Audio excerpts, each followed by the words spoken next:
I'm guessing there are at least a few of you listening here where your bookkeeping routine consists of a year-end scramble where you're just trying to pull all of your numbers from your Shopify reports, your bank statements, and your receipts. Okay, I get it. I see you.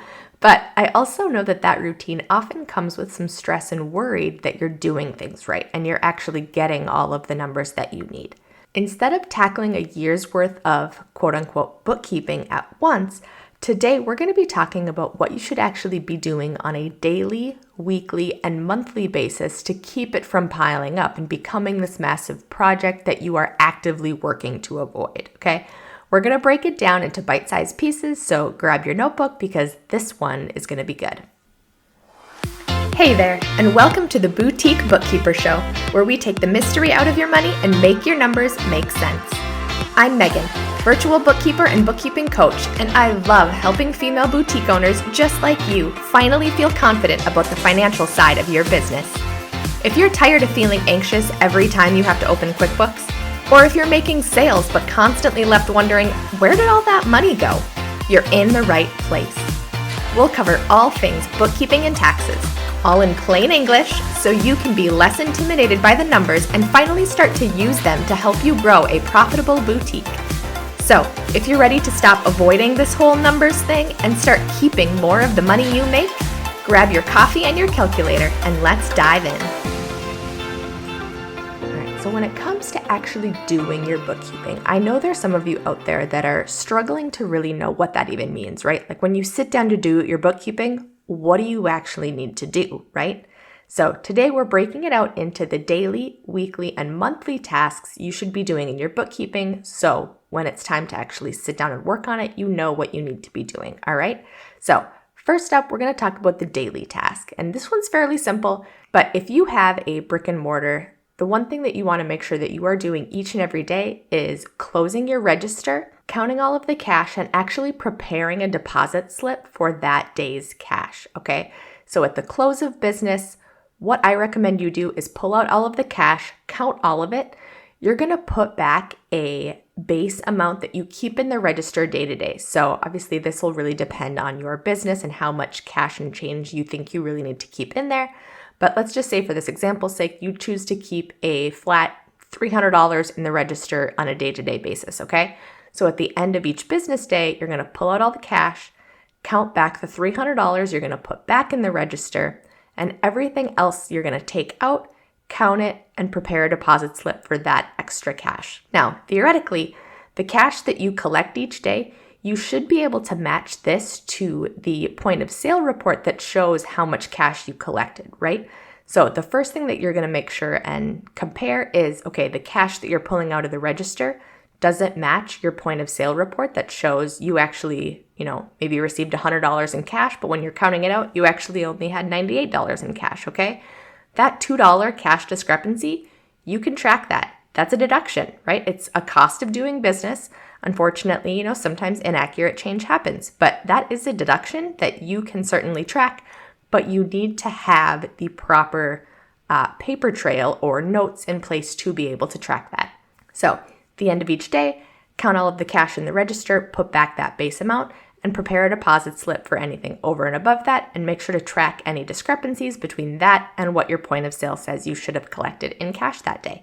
You don't necessarily need to go to the bank every single day to deposit that cash, but definitely prepare the deposit slip. That way, when you do make it to the bank, it's ready to go.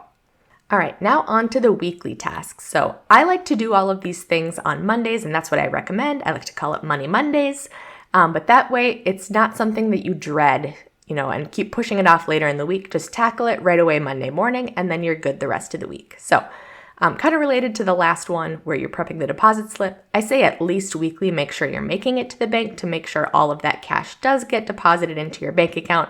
Obviously, you can't pay bills with money that isn't necessarily in your bank account yet, so make sure you get those deposited at least weekly. But the next thing I want to make sure that you're doing is that you are actually keeping track and taking care of all of the paper in your business. So you're likely getting receipts, invoices, bills, maybe things emailed to you or actually receiving through the postal service. Make sure that you're taking care of all of those. So for me anyway, all of those things just kind of pile up on my desk throughout the week. And then when I actually sit down to work on my bookkeeping, I record things that I need to, and then I file them away. You want to make sure that you are filing them away so that if later on, a couple weeks or months down the road, you need to find one of those things, you know exactly where to go and find it. So have an organized Google Drive folder, or maybe you have an actual filing cabinet that's organized. Just make sure that you are putting them all away in a way that you can find them later on if you need to. The next thing you want to make sure you're doing on a weekly basis is recording all of your prior week's sales. So the way that I do it for all of my clients and the way that I teach my students inside of Bookkeeping Made Simple for Boutiques is to record all of your sales from your point of sale system into your QuickBooks using a summary journal entry method. So if you've listened to any of my prior episodes or read any of the blog posts, you know that I am very much against using an integration to pull in your point of sale system into QuickBooks. But this summary journal entry method, it is the best way to make sure that you are getting all of the accurate numbers from your point of sale system. It's a free way to get everything in there, and it is really the only way to make sure that all of the numbers being recorded are accurate. So I recommend doing this on a weekly basis. You can also do it on a monthly basis, but if you're in your bookkeeping anyway, looking at all of the different numbers and the reports, it takes less than 5 minutes to just plug in your sales numbers for the prior week so you can get kind of the bird's eye view of how your store is performing. The last weekly task you want to make sure that you are doing is just recording all of the transactions that have happened in the last week. So using QuickBooks, it's super easy. If you have all of your bank and credit cards connected in there, it's going to be pulling in all of those transactions into QuickBooks for you. All you have to do is tell QuickBooks what you spent that money on. So if you see an order coming through from Fair, all you have to do is, select Fair as the vendor, select inventory, purchases, and click save. You can even set up rules inside of QuickBooks where it will autofill the vendor and the category for you. So you literally just have to review it and click a button and say, yep, that's what I spent that money on. So I always like to clear out what's called those bank feeds, those bank and credit card transactions that are pulling in. I like to clear those out on a weekly basis.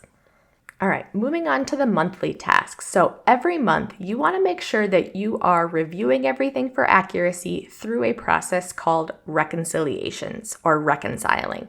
So QuickBooks makes this super easy where you are able to compare what you have in your QuickBooks to the bank and credit card and payment processor statements that are provided by your bank's credit cards and payment processors. So for example, at the end of every month, you are able to download your bank statement from your bank platform.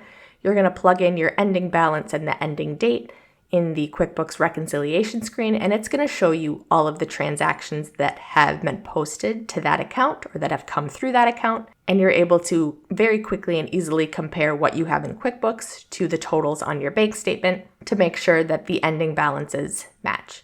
The bank feeds inside of QuickBooks, they are very good, but every once in a while they do glitch. That's why you don't want to solely rely on the bank feed connections. You want to make sure that you are reconciling and reviewing things for accuracy on a monthly basis. Same thing goes for your credit cards.